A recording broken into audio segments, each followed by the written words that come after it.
à toutes et à tous, très heureux de vous retrouver ce matin pour un nouveau numéro de votre émission matinale d'information, d'analyse et de divertissement sur ESAE Télévision. L'actualité nationale au Bénin ce matin est très riche. Elle est animée par la célébration du 30e anniversaire de la tenue des assises de la Conférence nationale des forces vives de février 1990.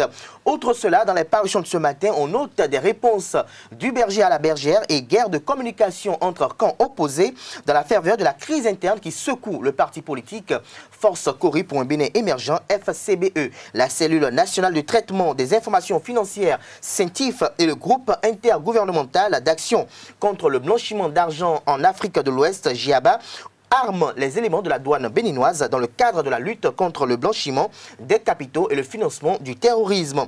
La réhabilitation du fort portugais de Ouida, la tenue du deuxième forum des collectivités locales d'Afrique qui s'inscrit dans le cadre de la pré-COP 26 et la présidentielle au Togo avec la communauté économique des États de l'Afrique de l'Ouest CEDEAO qui appelle au respect des résultats officiels. Nous y reviendrons plus en détail sur ces différentes actualités à travers la présentation de quelques-unes de quotidiens paru ce jour sur l'ensemble du territoire national. Le bulletin matinal d'information de ce matin sur Free Matin sera une présentation de Nafissatou Hassani dans le débat avec Karl Kitome. Nous reviendrons à nouveau sur la présidentielle au Togo. Nous essaierons d'apprécier les différents messages qui y concourent à travers le message de la CEDEAO et également le message rendu public par Monseigneur Pozro hier dans la journée. En page des sports avec Larios Adiagbeno, le ministre des Sports Oswald Omeki a entretenu les dirigeants des fédérations sportives sur les nouvelles dispositions prises par le gouvernement pour promouvoir le développement du sport béninois. La conférence a eu lieu hier à la salle de conférence du stade de l'amitié général Mathieu Kérékou et les écureuils espoirs continuent d'affûter leurs armes dans le cadre du tournoi UFOA Zone B, UFOA entendez, Union des fédérations ouest-africaines de football. Gloria Mawanoué nous rejoindra en fin d'émission pour la présentation des prévisions astrologiques du jour et la présentation de la rubrique trucs et astuces.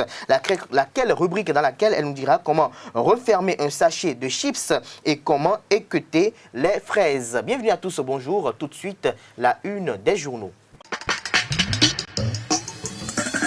Bonjour à nouveau chers amis internautes, nous démarrons ce matin comme à l'accoutumée par la manchette du quotidien béninois d'information générale et d'analyse L'Informateur qui titre en manchette ce matin « Rénovation du fort portugais de Ouida, un puissant patrimoine touristique ravivé sous le régime du président Patrice Talon ».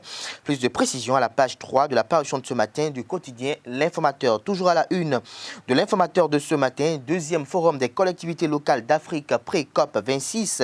Luc Setondia-Tropo et Mohamed Mbou déclinent les contours. 10 pays africains se donnent rendez-vous au Bénin.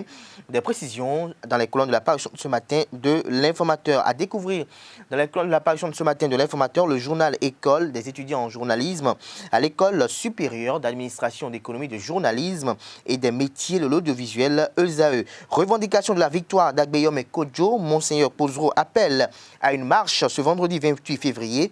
Des précisions à la page 11 de la parution de ce matin du quotidien La Dépêche. Le potentiel à présent. Renforcement du suivi des activités minières, le ministre Sam Adambi pour de nouvelles stratégies innovantes. Des détails à la page 3 de la parution de ce matin du quotidien Le Potentiel. Pour le rayonnement du sport béninois, le ministre Oswald Omeki recense les préoccupations des fédérations. Des détails à la page 5 de la parution de ce matin du quotidien. 30 ans de la conférence nationale, la déclaration du président Nicéphore Dieudonné Soglo vous est publiée à la page 6 de la parution du jour du quotidien Le Nouvel Observateur. Élection communale de mai 2020, sombre horizon pour l'opposition. Titre Info Plus ce matin en deuxième titre à la une, des précisions dans les colonnes de la parution du jour de ce canard. Aménagement de la berge lagunaire de Dantokpa, un paysage en pleine renaissance de ce profil à l'horizon. Des précisions à la page 12 de la parution de ce matin du quotidien L'événement précis, toujours à la une de l'événement précis de ce matin, cette fois-ci à l'oreille droite, programmation d'appui au développement territorial des infrastructures économiques et marchandes bientôt construites à Adjon. L'économiste technique de contrôle des transports physiques transfrontaliers, la CENTIF et le GIABA outillent les douaniers béninois. Des détails à la page 3 de la parution de ce matin du Canard. Réhabilitation du fort portugais de Ouida, bientôt un centre touristique par excellence dans 10 mois, rassure le confrère de la presse du jour. Nous passons à présent au quotidien La Cloche qui titre en manchette ce matin au sujet des propos vexatoires d'un ex-député. Les jeunes plutôt, Force Corée.Bénin émergent FCBE du Koufo, montent les bretelles à l'honorable Morossou. Il reste solidaire au secrétaire exécutif national Paul Rompouet. Le meilleur à présent. Levée de fonds sur le marché financier, le Bénin sollicite 80 milliards de francs CFA pour des projets structurants. Nous passons à présent au quotidien Matin Libre, communal de 2020 et manœuvre du pouvoir. La résistance prépare sa riposte, annonce l'ancien président Nicéphore Dieudonné Soglo. Nous passons à présent au quotidien Le Routier, réhabilitation de la ville de Ouida. Après la route et la digue d'Avlekété, voici le fort portugais. Ouida se métamorphose grâce au président Patrice Talon, fait observer le confrère de Le Routier. Nous restons à la une de Le Routier de ce matin. En deuxième titre à la une, présidentielle au Togo. La communauté économique des États de l'Afrique de l'Ouest, CEDEAO, invite les candidats à respecter les résultats officiels. Nous passons à présent au quotidien béninois Les 4 vérités au lendemain de l'entretien du président Patrice Talon sur les 30 ans de la conférence des forces vives de février 1990. Fred Adriano Kouenou ouvre un débat sur la démocratie. Au Bénin, la démocratie, est-ce seulement des droits, les libertés ou les devoirs, se demande-t-il. Des précisions sur son intervention à la page 2 de la parution de ce matin du quotidien Les 4 vérités. Nous restons à la une de Les 4 vérités de ce matin. Dérapage verbal d'Aboubakar Yaya à Parakou. Daniel Eda appelle à combattre et à guérir ce mal qui n'est pas nouveau. Les précisions sur son intervention à cet effet à la page 3 de la parution de ce matin du quotidien.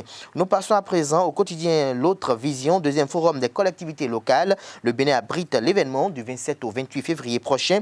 Le président Luc Setondi Atroko, le président de l'Association nationale des communes du Bénin, gagne le pari de l'affirmation du leadership de son association au plan continental. Nous passons à présent au quotidien Libération, lancement officiel du projet forêt classée Bénin. Une nouvelle dynamique à la gestion des aires protégées au Bénin. Nord-Sud quotidien en manchette ce matin. Ouida, la renaissance touristique enclenchée. Des précisions dans les colonnes de l'apparition de ce matin du Canard. Fraternité en manchette ce matin. Influence des forces politiques dans le département du Plateau en vue des prochaines élections communales et locales de 2020. Fabon bouscule les certitudes. L'analyse à cet effet vous est publiée à la page 3 de l'apparition de ce matin du quotidien. Toujours à la une de Fraternité de ce matin, lutte contre les transports physiques illicites transfrontaliers d'espèces. La CENTIF et le GIABA appuient les douaniers béninois plutôt, ou la douane béninoise. Nous passons à présent au quotidien La Boussole, propos xénophobes et anti-constitutionnel tenu par l'ex-ministre de Boniaï à Parakou, les communautés halogènes d'Atakora, Donga, Fon et Adiatado, mobilisées contre Yaya et FCBE. Gbanamasi exige de lui des excuses publiques et invite la justice à faire son travail à cet effet. Le matinal en manchette ce matin, lutte contre le blanchiment des capitaux et financement du terrorisme. La CENTIF et le GIABA arment les douaniers. Des détails à la page 2 de la parution de ce matin du quotidien Le Matinal. Toujours à la une de Le Matinal de ce matin, en deuxième titre à la une, aménagement de la berge lagunaire de Dantokpa, les usagers soulagés. Des précisions à la page 4 de la parution de ce matin du quotidien. Nous passons à présent au quotidien national d'information qui titre en manchette ce matin « Renforcement de capacité des fonctionnaires de la douane, un exercice pour mieux combattre le blanchiment d'argent ». Des détails à la page 2 de la parution de ce matin du quotidien. Nous restons à la une du quotidien de service public « Aménagement de la berge lagunaire, une transformation spectaculaire ». Vous est publié à la page 16 de la parution de ce matin du Canard. Le Béninois libéré à présent, vue aérienne de la berge lagunaire de Cotonou. Ça commence par sentir du talon. Des précisions à travers un album photo dans les colonnes de la parution de ce matin du quotidien Le Béninois libéré et construction d'infrastructures économiques et marchandes dans la commune d'Adiorum. D'Arefa Roland a lancé le projet hier. Des précisions dans les colonnes de la parution de ce matin du quotidien Le Béninois libéré et le quotidien Bénin Intelligent pour mettre un terme à la une des journaux de ce matin. Gouvernance, comment Talon regagne la confiance des Béninois. Vous est publié dans les colonnes de la parution de ce matin du quotidien Bénin Intelligent, précisément à la page 3. Ce sera tout pour la présentation de quelques-unes de quotidiens parus ce matin sur l'ensemble du territoire national. Les quotidiens sont disponibles dans les kiosques au prix de 300 francs CFA. Ils sont également disponibles en ligne. Nous passons à présent au bulletin matinal d'information de ce matin sur Free Matin avec Nafissatou Hassani. Mesdames et messieurs, bonjour et bienvenue à ce bulletin matinal d'information.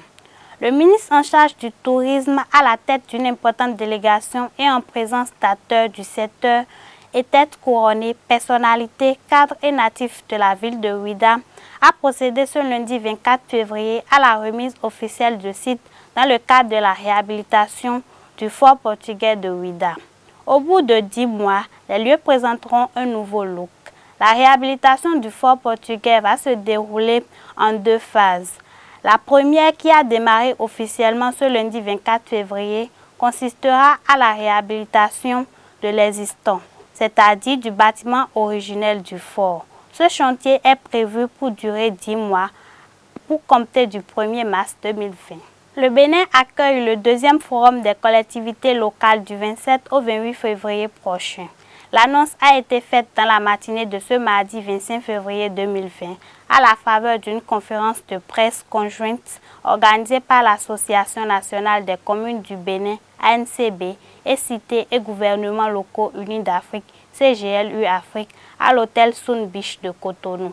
Ezaï TV y était et voici le compte rendu signé Carles Kitome. L'ANCB organise donc avec ses partenaires du 27 au 28 février 2020 le 2e forum des collectivités locales africaines, PRICOP 2026. Le thème retenu est la territorialisation en tant que levier pour accélérer la mise en œuvre des contributions déterminées nationales, CDN en Afrique, l'apport des associations des pouvoirs locaux africains dans la mobilisation des villes africaines en faveur d'une action climatique. De plus en plus, on parle du changement climatique et nous sommes rendus à l'évidence. Et heureusement aujourd'hui que tous les partenaires le savent, il n'y a pas de solution à cela qui ne passe par les territoires, qui ne passe par les collectivités territoriales. Et nous sommes heureux aujourd'hui que ce qui a été dit pendant des années devienne aujourd'hui une réalité. Aujourd'hui, tout le monde s'est réalisé à l'évidence et les collectivités territoriales sont soutenues pour que ce fléau qui constitue... Ainsi, le Bénin, après 2016, abrite une seconde fois la PRICOP 26. Ce choix se justifie par l'adhésion des communes du Bénin à la lutte contre le changement climatique. Le choix a été automatiquement au niveau du Bénin. Pourquoi le Bénin? Parce qu'il est très actif sur le plan de la Convention des maires déjà, parce qu'il a beaucoup travaillé. Et nous avons également un leadership, parce qu'au nom de M. le Président, parce que pour donner un exemple et pour lancer un signal, il faut déjà les ingrédients pour ça, il faut également le leadership. Et le Bénin, il constitue quand même un bon exemple pour justement être partagé au niveau des différents pays. Et c'est pour cela, cet événement, nous avons appelé les présidents des associations pour justement s'inspirer de la dynamique déjà enclenchée au niveau de Bénin à travers l'ANCB, pour que justement cette dynamique au niveau des collectivités locales ne soit pas uniquement au niveau du Bénin, mais partagée au niveau des autres pays, pour que l'Afrique puisse parler selon 2 voix. Parce que jusqu'à présent, nous avons une seule voix qui est le national, mais les collectivités locales, actuellement, ils commencent à avoir cette voie pour que justement cette dimension bidimensionnelle au niveau de la lutte contre le changement climatique soit insérée. Le président de l'ANCB rappelle l'expérience béninoise en la matière. L'adoption à la COP22 en 2016 du cadre de partenariat, c'était à Marrakech, a consolidé et institutionnalisé le rôle de premier plan des collectivités locales dans la mise en œuvre de l'accord de Paris. L'accord de Paris, c'est l'accord où les collectivités ont pris une part très active. Le Bénin a joué un rôle de plaidoyer important dans l'adoption de cet accord en organisant en septembre 2016 le Forum des collectivités locales africaines, PRICOP 22. Conformément aux textes qui régissent le fonctionnement du Conseil économique et social CES, notamment la loi organique numéro 92-010 du 16 juillet 1992, le Conseil s'est retrouvé ce 25 février 2020 pour sa première session ordinaire. Cette première session ordinaire de l'année 2020 intervient dans un contexte national marqué par les préparatifs de l'organisation des élections communales et locales du 17 mai prochain, investie de la mission de contribuer à renforcer le capital économique, social et humain du Bénin.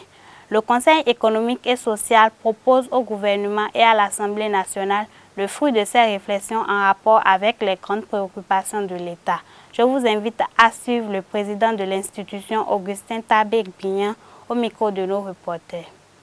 Chers collègues, cette première session ordinaire de l'année 2020 intervient dans un contexte national marqué par les préparatifs de l'organisation des élections communales dans notre pays. Qu'il vous souvienne qu'il y a 5 ans, dans la même période où je lançais les travaux de la première session ordinaire, j'avais déploré la montée des tensions dues à l'organisation des législatives et des communales. Je m'étais fait le devoir de lancer à diverses occasions un appel au calme. Aujourd'hui, force est de constater que le contexte a évolué.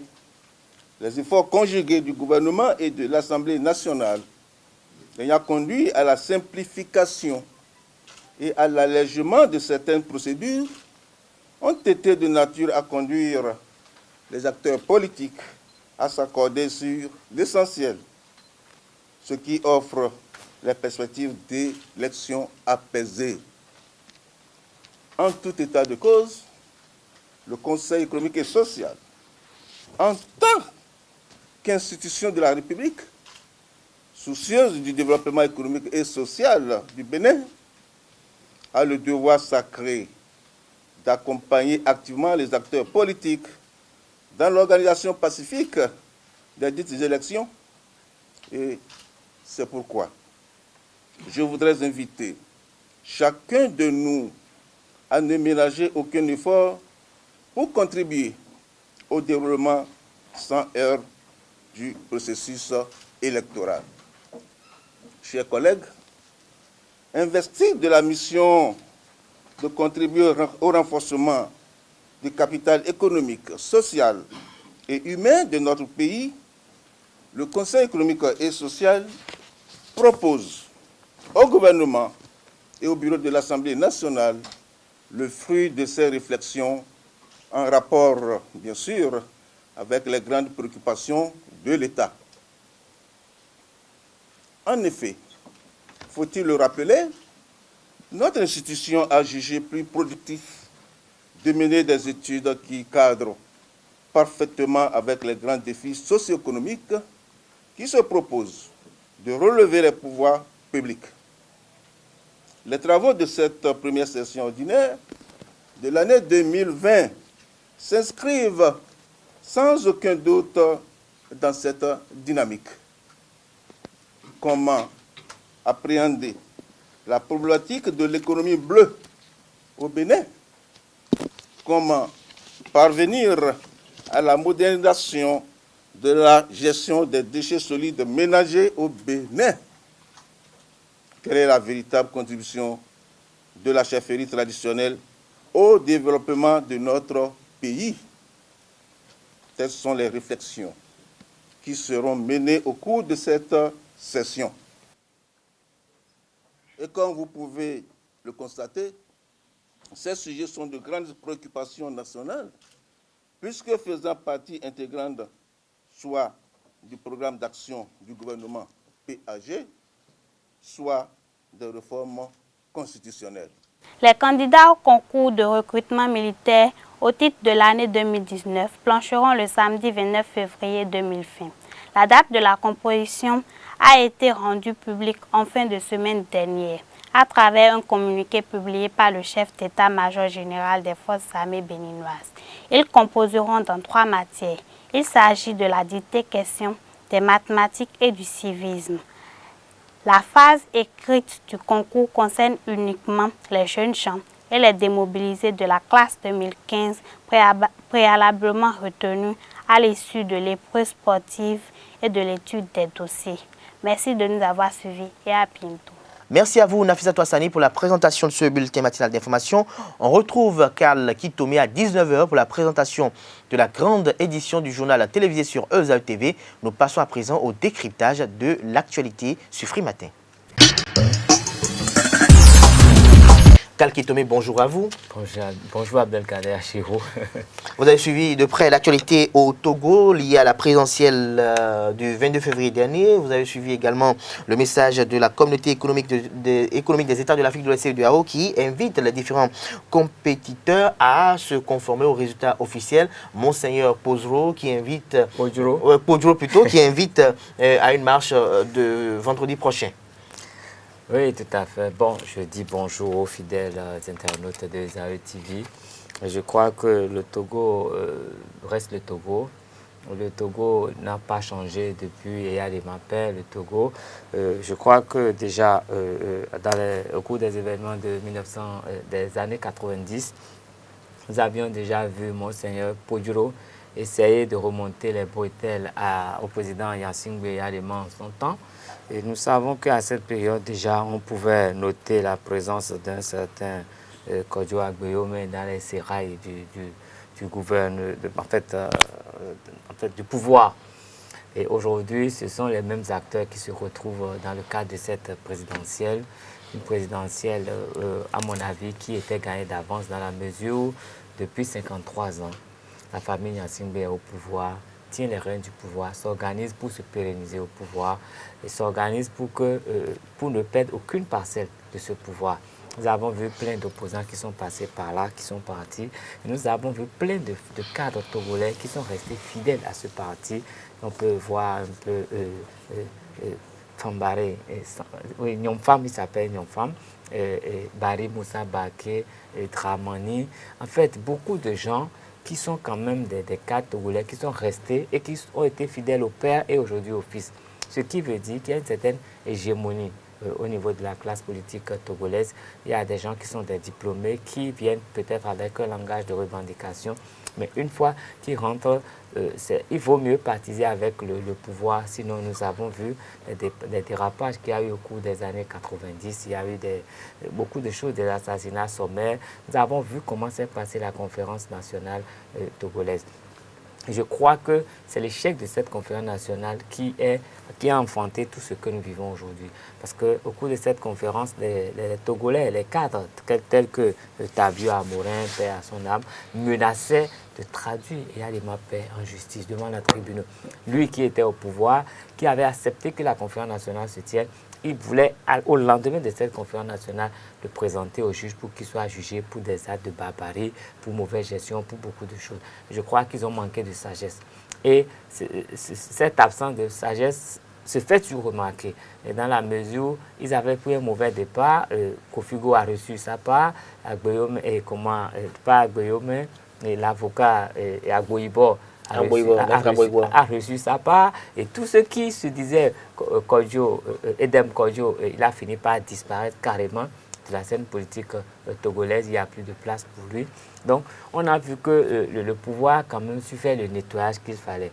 Et ceux qui sont restés, tels que Jean-Pierre Fabre et Agbeyome Kodjo, à mon sens, c'est des gens qui ne peuvent pas, qui ne menacent pas vraiment l'hégémonie du pouvoir. C'est pour ça qu'on les laisse encore, pour moi, et je le dis pas de façon péjorative, mais s'agiter un peu pour qu'on dise qu'il y a une certaine opposition au Togo. Et à la fin de cette élection, avant même que la CENI ne dise quoi que ce soit, Kodjo Agbeyome est monté au créneau pour revendiquer la victoire. Je ne sais pas fort de quoi il a fait. Je sais qu'il n'a pas pu battre campagne sur toute l'étendue du territoire togolais. Je parie qu'il y a des contrées du Togo où on ne sait pas qui est Agbeyome Kodjo. Peut-être que les gens sauront que c'était un ancien filleul de Eyadema Mapé, de Gnassingbé Eyadema, qui a été promu par lui, qui a été directeur, ministre, et qui après a été lâché, qui se fâche un peu. Donc, c'est l'image que des gens ont de Kodjo Agbeyome dans certaines parties du Togo. Et ne pas pouvoir battre campagne, aller à la rencontre de ces populations, font forcément qu'il ne se donne pas la chance d'être élu. De même pour Jean-Pierre Fabre, qui a succédé à Giscris Olympio, nous savons un peu tout ce qui s'est passé avec Giscris Olympio, qui finalement a baissé un peu les armes. Jean-Pierre Fabre est passé devant avec leur formation au UFC, je crois bien, politique. Ça ne donne pas grand-chose, ça ne donne pas du poids, ça ne donne pas le contenu qu'il faut. Et au lendemain de cette présidentielle, Monseigneur Kodjo, l'éternel, je dirais, parce que déjà en 90, il avait eu à lancer des mots d'ordre. Et l'armée avait même pratiquement lancé un assaut sur la cathédrale de Lomé, où il était en son temps. Et donc, il a toujours eu des points avec le gouvernement. Et aujourd'hui, avant même que la CENI ne parle, Guillaume Kodjo avait annoncé une déclaration conjointe de sa part et avec le prélat. Et nous avons finalement entendu le prélat qui dit que c'est la fin. Il a annoncé la fin de la carrière politique de Paul Yansingbe. Justement, parlons de ce prélat, Kale Kitome, dites-nous, est-ce que, à votre avis, ça paraît bien séant de voir un prélat s'investir tant dans la politique et peut-être appeler à une désobéissance plus ou moins civile quand on sait que les organisations ou les institutions de la République ont proclamé ou proclament Faure comme vainqueur de cette élection présidentielle? Non, mais vous savez, l'Église catholique a des positions diverses. L'Église catholique se fait remarquer à des niveaux où on l'a. Est-ce à dire que la position de Monseigneur Kodjo légitime un peu, ou plus sa légitimité peut-être de la position de l'Église catholique par rapport au pouvoir de Faure au Togo? Oui, mais il est le porte-parole de l'Église catholique. Donc, s'il parle, c'est l'Église catholique qui est en train de parler. Et il faut faire un peu le parallèle. Ici au Bénin, qui est dans le cadre des 30 ans de notre conférence nationale, il y a quand même la conférence épiscopale qui a mis en place des situations. Il existe le MCCPP, le mouvement des cadres chrétiens pour la politique, je crois très bien. Donc, les catholiques ont toujours voulu être présents, ont toujours voulu parler. Et vous voyez, il y a des pays où il faut aller avoir un peu en RDC. Et la communauté catholique a toujours pris la parole à tous les moments décisifs. L'élection, crise, ils ont toujours parlé. Donc les catholiques, c'est vrai que nous ne sommes pas dans des États catholiques, mais nous avons été colonisés d'une façon que les catholiques se donnent tellement de pouvoir qu'ils se font pratiquement le devoir de prendre la parole, de prendre position. Et c'est ce qu'on est en train d'observer aujourd'hui avec Monseigneur Kodjo. Mais de l'autre côté, les observateurs estiment que les élections se sont bien déroulées, sont satisfaits de la façon dont tout s'est déroulé au Togo. Il s'agit notamment des représentants de la CEDEAO, de l'Union africaine. Et bon, je n'ai pas encore entendu ceux de l'Union européenne.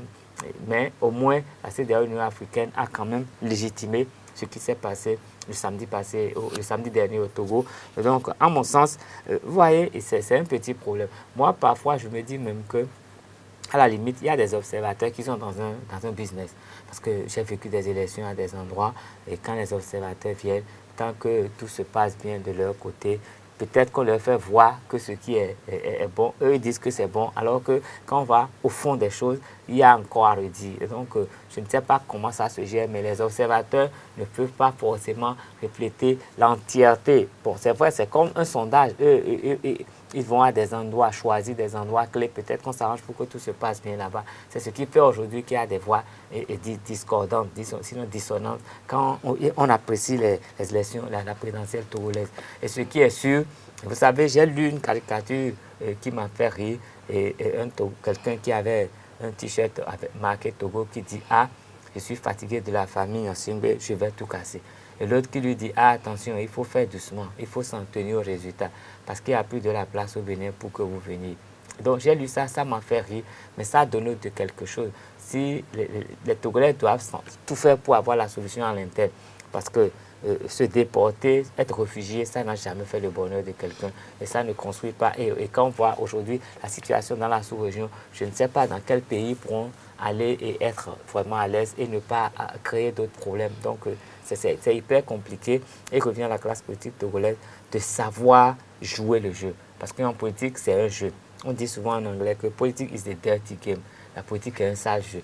Donc quand on veut jouer un sale jeu, il faut être armé pour le faire. Il ne faut pas être là, parce que revendiquer, souvent en politique, quand on revendique là, on se fait tuer quelque part. Il faut savoir faire jouer au jeu du serpent. Allez quand même, quand vous n'y êtes pas, vous ne pouvez rien. Donc je crois que l'opposition togolaise doit trouver une autre formule. Et ceux qui sont dans le parti uni doivent également pouvoir dire ce qu'il faut pour changer un peu la donne. Pour changer la donne. Alors, dernière question à votre endroit, Karl Kitome. Dites-nous, dans cette ferveur du message du Monseigneur Pozolo, quand on connaît un peu son influence et son hégémonie plus ou moins dans le pays, est-ce que ça peut amener à un soulèvement populaire, puisque son message appelle à un soulèvement populaire? Je ne pense pas.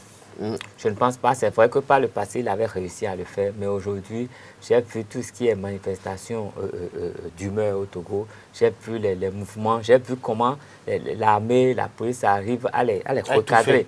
À les recadrer d'une façon spectaculaire. Moi, j'ai vu des débuts de mouvements. Et je vous jure que je n'ai pas encore vu ça au Bénin.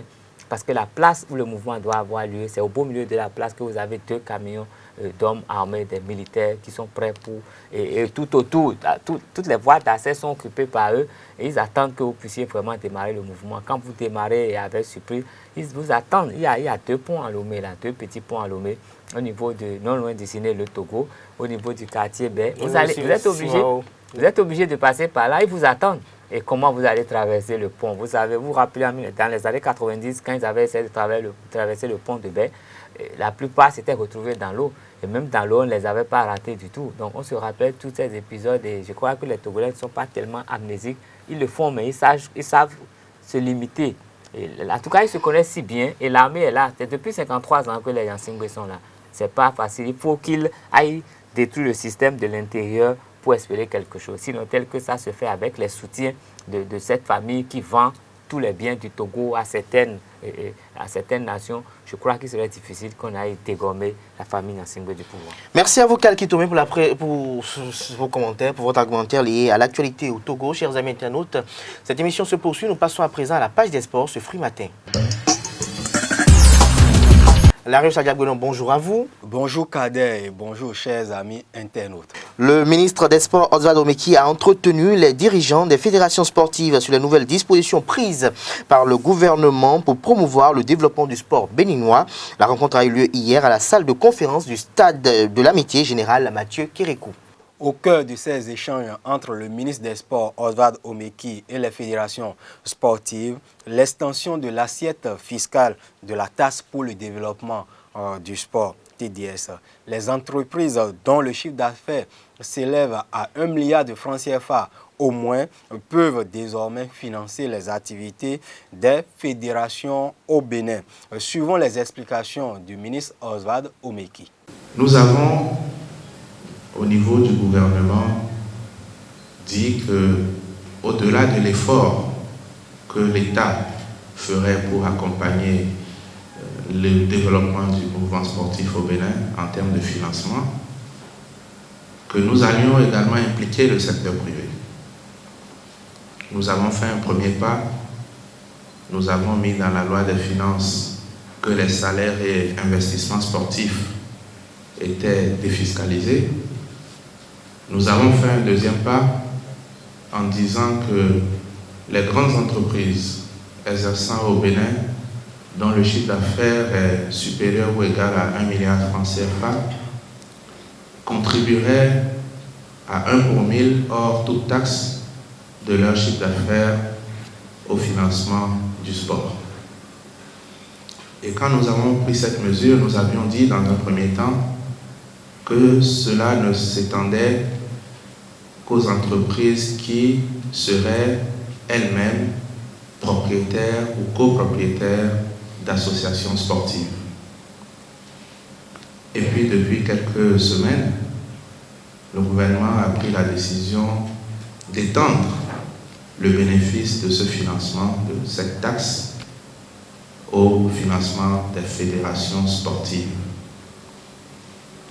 En vérité, lorsque nous étions seulement à l'étape où cette mesure était valable pour les associations sportives, ce que nous recherchions, c'était que les entreprises même s'impliquent dans l'animation des associations sportives en devenant propriétaires ou copropriétaires de ces associations.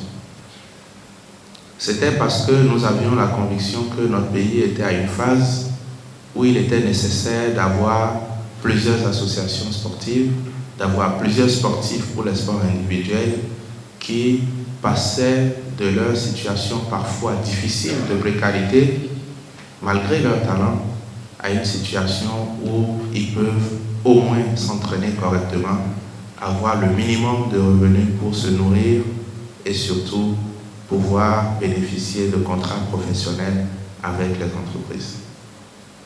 Bien évidemment, l'expérience a montré que plusieurs entreprises ont préféré s'acquitter du paiement de la taxe plutôt que d'être elles-mêmes propriétaires ou copropriétaires des associations sportives. Quelques entreprises majeures, surtout celles qui exercent avec un agrément de l'État, sont en discussion avec nous et en pleine construction d'associations sportives dans certaines disciplines pour lesquelles nous travaillons avec certaines entreprises ici présentes. L'autorité ministérielle invite les responsables des fédérations à gérer ces ressources dans les règles de l'art et les orienter surtout vers des activités pertinentes. Il ne s'agit pas de ressources que l'on met à votre disposition pour que vous organisiez des activités qui n'ont pas d'intérêt ou de pertinence. Il s'agit de ressources que nous mettons à votre disposition, nous, État central, nous, entreprises du secteur privé, pour que les efforts que vous fournissiez depuis plusieurs années, sans avoir le soutien ni du secteur privé ni de l'État de manière substantielle, soient enfin couronnés pour le bonheur de nos athlètes, de nos sportifs. Il s'agit de faire en sorte que, au lieu que cette taxe soit simplement perçue par nous et réinjectée dans le sport, que les entreprises aient la possibilité de venir passer des conventions avec vous et de vous mettre ces ressources à disposition pour financer le développement de vos activités. Bien évidemment, nos priorités ne changent pas. La première priorité, je vous l'ai toujours dit, c'est la promotion de l'ensemble de vos disciplines sur toute l'étendue du territoire national. La deuxième priorité, c'est l'organisation de façon régulière d'un championnat de bon niveau et dont le niveau doit s'améliorer d'année en année. La troisième priorité, c'est la participation aux compétitions sous-régionales et continentales avant d'aller plus loin. Bien évidemment, il y a des disciplines qui sont déjà avancées et qui participent à un certain niveau international à des compétitions statutaires. Nous en tenons compte, mais ce que nous ne souhaitons plus, c'est d'avoir un athlète qui se retrouve dans une compétition alors même que dans son pays d'origine, la fédération n'a pas organisé de championnat. La dernière priorité, c'est que chaque franc investi par le secteur privé, par l'État central, doit concourir à la mise en œuvre d'un plan d'action que nous aurons validé ensemble. Restons dans ce registre de la promotion du sport au Bénin. Nous avons parlé hier du Comité national olympique qui sera le dimanche prochain en Assemblée générale ordinaire. Et parmi les perspectives pour le compte de l'année 2020, il y aura l'organisation d'un gala des fédérations, toujours pour promouvoir le développement du sport au Bénin. D'où est venue l'idée de l'organisation de ce gala, suivant les explications du secrétaire général Fernando Ressou. L'idée de l'organisation d'un gala des fédérations qui a pris corps est l'une des activités ou des actions qui portent vers le développement, parce que ça porte sur la gestion managériale de nos fédérations pour désigner les meilleures fédérations devant être auréolées de la médaille d'or, de la médaille d'argent et de la médaille de bronze. Il a fallu mettre en place un jury un jury de 10 membres, présidé par le magistrat Raoul Wendo, ayant comme vice-président Nouroudine Badaro, ancien président et ancien vice-président de la Fédération béninoise de handball. Je rappelle que Raoul Wendo a été vice-président de la Fédération béninoise de basketball. Il a été secrétaire général de la Fédération béninoise de basketball. Il a été vice-président de la Fédération béninoise de tennis. Avec le feu André Yoro, il a fait partie des premiers représentants du mouvement sportif à la première mandature du Conseil économique et social. Voyez-vous, dans ce jury, on retrouve le professeur Polycarpe Gouton, qui enseigne à l'Institut des sports et qui est l'un des directeurs de programme chargé de la mise en œuvre des cours avancés en management des sports dans notre pays. Il y a les docteurs Judith Aounou-Aïpé, Brigitte Tonon et Dia Koussiwade, qui enseignent toutes à l'INGEPS. Il y a surtout Gloria Koussiwade, qui est chef projet au comité olympique. Il y a moi-même, Fernando Cassou, secrétaire général du CNOSBN. Et nous avons travaillé sur l'assiette fédérale identitaire, dont le contenu nous permet de sillonner tous les aspects managériels du sport au niveau de nos fédérations sportives. Et c'est d'ailleurs cette assiette fédérale identitaire et les résultats auxquels on est parvenu qui feront l'objet d'une restitution le 29 février 2020 à la salle de conférence du Palais des Sports du Stade de l'Amitié, Général Mathieu Kérékou, à partir de 10h. Et puis les écureuils espoirs continuent d'affûter leurs armes pour le tournoi UFOA, Union des fédérations ouest-africaines de football, zone B. Tout à fait, Kader. Il faut dire simplement que les écureuils espoirs rencontrent cet après-midi au stade Charles de Gaulle de Porto-Novo la sélection locale du Tchad. Il faut rappeler que depuis quelques mois, les écureuils U23 préparent le tournoi de l'UFOA zone B qui va se dérouler au Burkina Faso. Merci à vous, Lagos Agabounon, pour la présentation de cette page des sports. On retrouve à présent Gloria Mawanoué pour la présentation des prévisions astrologiques du jour et la rubrique Trucs et astuces. 12 signes astrologiques, 12 révélations. Mesdames et messieurs, bonjour et bienvenue sur les prévisions astrologiques sur ESAE TV. Amis Bélier, les choses ne se présentent pas bien sur le plan financier. Vous êtes trop hésitant et pouvez ne pas prendre l'initiative au bon moment. Cher Taureau, si la santé est ce que vous désirez, même au long bain chaud de la musique relaxante et un bon livre peuvent faire l'affaire.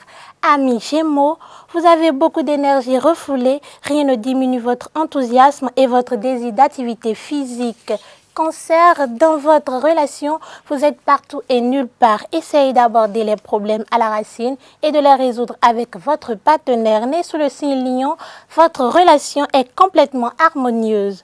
Vous devriez profiter de ce rassemblement tranquille qui ne sera perturbé par personne. Vierge, vous appréciez la rapidité avec laquelle votre athlétisme s'améliore et vous êtes beaucoup plus consciente de vos forces et de l'efficacité de votre endurance. Balance, soyez un peu plus prudent en ce qui concerne les finances. Gardez le contrôle de vos affaires, surtout de votre argent. Scorpion, à présent, votre bien-être général augmente votre physique. Intégrez une journée bonne dans votre routine hebdomadaire. Prenez soin de votre corps. Vous ressentez un fort sentiment d'identité et flirtez avec les personnes que vous rencontrerez ou trouverez attirant. Sagittaire. Ne gaspillez pas, Capricorne, votre énergie. Utilisez judicieusement ce que vous avez construit. Créez une oasis de calme pour vous-même. Vous vous trouverez dans une position confortable. Verseau, il n'y a rien sur terre qui puisse vous empêcher et restez en forme d'améliorer votre niveau d'endurance. Enfin, Poisson, à long terme, vous pourriez subir les pertes considérables et regretterez les décisions d'aujourd'hui. Vous êtes enclin à vous laisser tromper sur vos transactions. Voilà tout pour l'horoscope du jour. Merci à toutes et à tous. À tout de suite pour les trucs et astuces. Trucs et astuces à présent. Comment refermer un sachet de chips? Replier le dessus, rabattre les bords vers l'intérieur, puis dans l'autre sens et c'est fermé. Comment équarter les fraises? Prendre une paille et percer. C'est fait. Merci. Merci à vous, Gloria Maouounouin, pour ces différentes présentations, chers amis internautes. Ainsi se referme Free Matin de ce matin. Merci pour l'attention et à demain pour un autre numéro.